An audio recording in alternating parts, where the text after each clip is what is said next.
جو چیز ہمارے لیے جتنی ضروری ہو ہماری توجہ بھی اس کی طرف اسی قدر زیادہ ہوتی ہے، اور جو چیز ہماری ضرورت کے دائرے کو زیادہ متاثر کرنے والی نہ ہو اس کی طرف ہماری توجہ بھی یہ کم ہوتی ہے۔ اس تناظر میں اگر ہم دیکھیں تو ہمیں یہ معلوم ہوگا کہ اس دنیا میں دین سے زیادہ قیمتی ہمارے لیے کوئی اور دوسری چیز نہیں ہے، اس لیے کہ یہ دین ہمارے 24 گھنٹے میں سے 10 20 25 منٹ یا گھنٹے 2 گھنٹے کو کور نہیں کرتا، چند مہینوں اور چند سالوں کو ہماری زندگی کے کور نہیں کرتا، بلکہ یہ دین اپنے دامن میں اتنی وسعت رکھتا ہے، اتنی کشادگی رکھتا ہے کہ یہ ہمارے پیدا ہونے کے پہلے سے لے کر ہمارے بچپن، ہماری جوانی، ہماری ادھیڑ عمری اور پھر ہمارے بڑھاپے، حتیٰ کہ ہماری موت کے بعد تک کی ہماری زندگی کو یہ مینج کرتا ہے۔ یعنی پیدا ہونے سے لے کر موت تک کا کوئی لمحہ دین کی کارکردگی سے اور دین کی تاثیر سے خالی نہیں ہے۔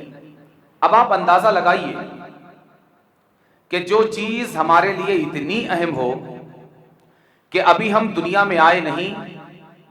اور اس نے ہمارے تعلق سے دنیا میں ہم سے پہلے پہنچ کر ہماری زندگی کے لیے روڈ میپ تیار کرنا،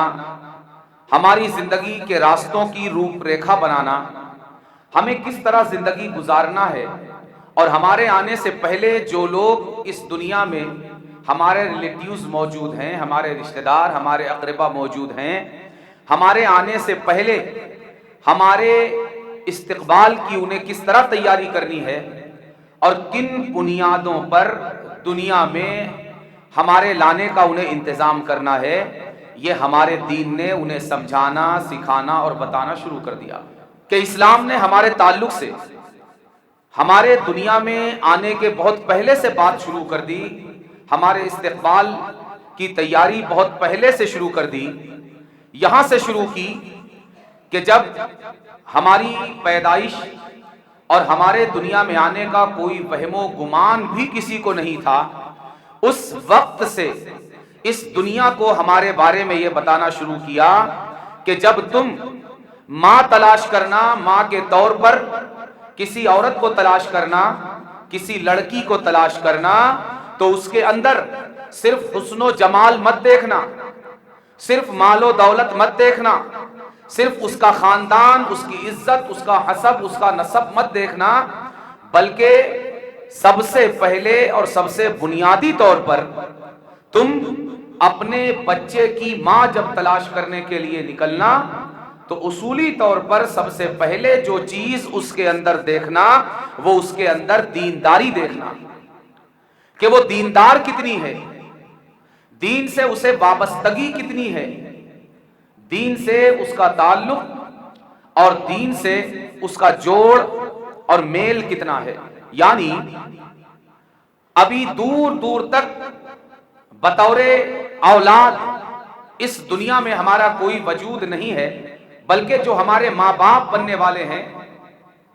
ابھی وہ خود میاں بیوی کے طور پر ایک دوسرے سے ان کا کوئی تعلق اور کوئی جوڑ پیدا نہیں ہوا ہے، ابھی صرف دونوں فیملیز کے دل دماغ میں ایک خیال ہے، لڑکے والے چاہتے ہیں کہ انہیں ایک لڑکی تلاش کرنی ہے اور لڑکی والے چاہتے ہیں کہ انہیں ایک لڑکا تلاش کرنا ہے۔ اسی مرحلے سے اسلام ہمارے دنیا میں آنے کے لیے ماحول کو سازگار کرنے لگتا ہے اور ماحول کو تیار کرنے لگتا ہے کہ کس طرح کا ماحول بنایا جائے کہ جب آنے والا ایک بچہ اس دنیا میں آئے تو وہ ایسے ماں باپ کے ذریعے آئے جو صرف دنیا دار نہ ہوں، صرف خوبصورت نہ ہوں، صرف مال و دولت والے نہ ہوں، صرف خاندان والے نہ ہوں، بلکہ وہ دیندار بھی ہوں، ان کے اندر دینی جذبات بھی ہوں، ان کے اندر دینی تڑپ بھی ہو، ان کے اندر دینی خیالات اور دینی احساسات بھی موجود ہوں، تاکہ جب ان کی آغوش میں آنے والا بچہ ان کی آغوش میں آئے تو وہ